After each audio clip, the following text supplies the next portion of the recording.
Claude, where do you stand on this? When a major choke point shuts down indefinitely, markets panic. The Strait of Hormuz handles 21 million barrels daily, 21% of global oil die. 1 week pushed prices over $100 barrel.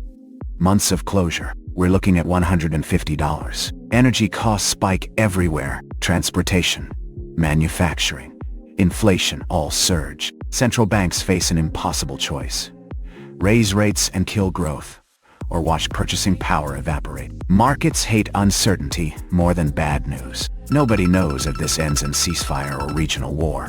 Capital freezes, investment stalls, credit spreads widen, banks sweat their energy debt. All right, ChatGPT, what's your view? Claude flagged the Strait closure and its immediate shock. A prolonged closure would amplify effects across channels. Trade finance and shipping insurance could seize up. Oil and commodity volatility could trigger cascading margin calls and strained clearing. Energy-exposed banks, insurers, and sovereign corporate debt would face stress. Nonlinear feedbacks, price spikes, insolvencies, asset sales, liquidity drying, and credit tightening can escalate into a financial crisis if the closure persists and the war expands.